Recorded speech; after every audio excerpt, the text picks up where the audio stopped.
Okay, Mario, once again with MIA Microflight. I started to cover all the framework with the horizontal vertical stabilizers, rudder, and elevator. So you can see I'm still missing the vertical stabilizer.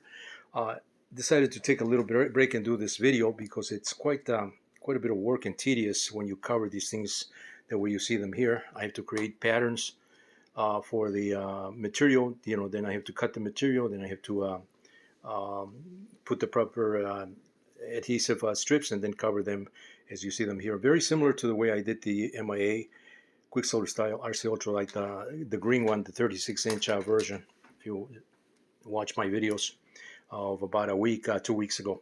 So I'm doing the same thing here. So as I was saying, I decided to take a break, and as you can see, this sits rather low here, the back, and these are the things that need to be done. Is when you design a model, especially for production, they have to be refined. And so I'm going to be refining the size of the wheels, the tires, actually, the rubber or the foam tires, make them a little bit larger in diameter so that it raises.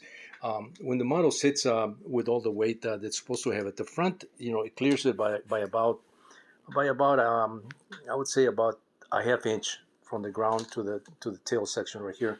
But I'm going to be increasing the wheel diameters on the tires so that it raises another half inch so that the rear section clears 1 inch from the ground. That way there's no risk of these parts getting scuffed up during takeoff or landing. And so some refinements, additional refinements that have to be done, and that you can only do once you build a model and you keep seeing these things that are may not necessarily show up when you're designing the model, or at least you don't think about these things all the way through as you're concerned with more of the design of the parts, the fit. And so I'll be doing some of those refinements in addition to completing the section right here as we move on with this particular, or as I move on with this particular project here, because I'm the one doing this.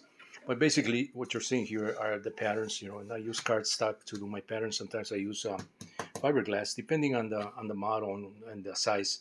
Larger models, so all my patterns are done in fiberglass, thin fiberglass sheets, so that I can cut them with a hot knife. Or if the model calls for it, I can just lay it down on a CNC type machine and let the cutter do the cutting. For production, that's what you want. You want a machine to do the cutting for you and not manually. But this is manually done because it's it's still a model that I'm working on. Mario, once again, stay tuned for more.